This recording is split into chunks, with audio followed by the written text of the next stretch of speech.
Count Dimitri Sokolov drew a sobering breath as he adjusted the high-stand collar of his dress coat, examining his image in the mirror. There was no visible sign of the gold coins he had stitched into the lapels of his coat, but the lump of 3 diamonds hidden beneath the lining of his shoe could be felt with every step he took.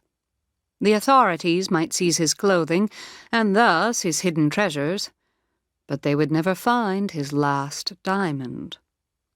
His light brown hair was long enough to cover the scar he had cut into the back of his head, where he had inserted a diamond beneath his scalp.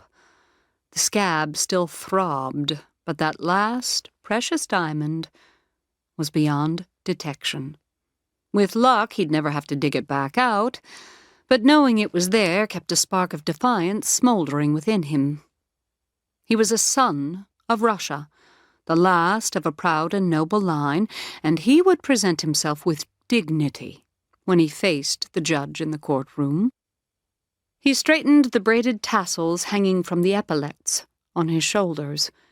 It was time to face his sentencing, even though his fate was a foregone conclusion.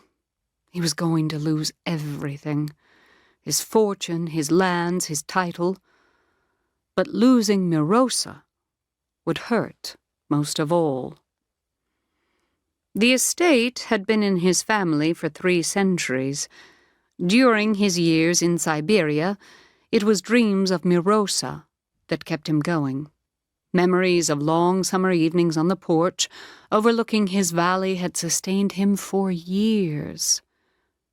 That dream was gone.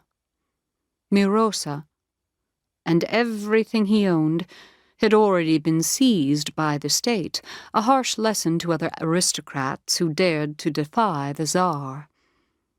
He had no lawyer or defense counsel. There was no longer any need after yesterday's brief show trial.